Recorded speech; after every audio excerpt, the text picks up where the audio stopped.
King Belshazzar had a great feast for 1,000 of his nobles and drank wine in their presence. Under the influence of the wine, Belshazzar gave orders to bring in the gold and silver vessels that his predecessor Nebuchadnezzar had taken from the temple in Jerusalem, so that the king and his nobles, wives, and concubines could drink from them.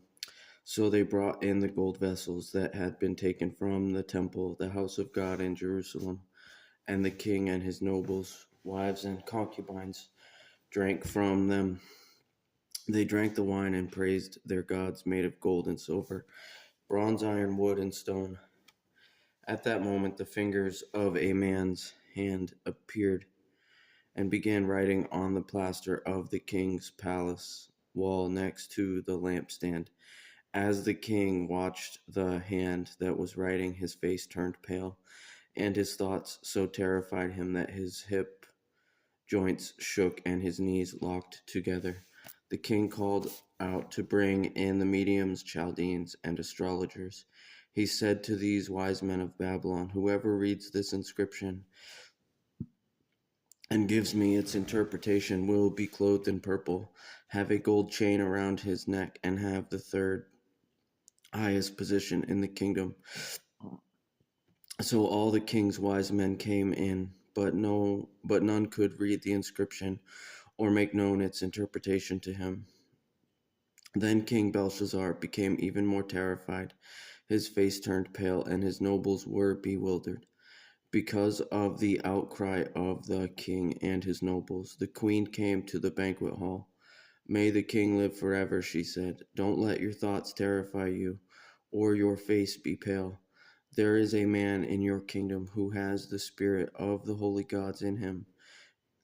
In the days of your predecessor, he was found to have insight, intelligence, and wisdom like the wisdom of the gods. Your predecessor, King Nebuchadnezzar, appointed him chief of the diviners, mediums, Chaldeans, and astrologers.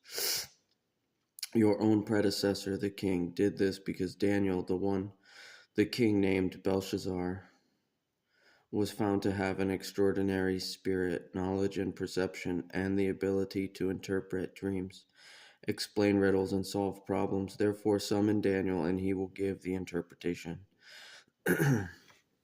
Then Daniel was brought before the king. The king said to him, "Are you Daniel, one of the Judean exiles that my predecessor, the king, brought from Judah?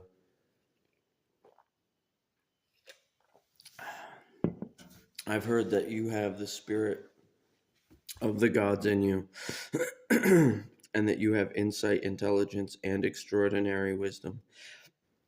Now the wise men and mediums were brought before me to read this inscription and make its interpretation known to me, but they could not give its interpretation. However, I have heard about you that you can give interpretations and solve problems. Therefore, if you can read this inscription and give me its interpretation, you will be clothed in purple, have a gold chain around your neck, and have the third highest position in the kingdom." Then Daniel answered the king, "You may keep your gifts and give your rewards to someone else. However, I will read the inscription for the king and make the interpretation known to him.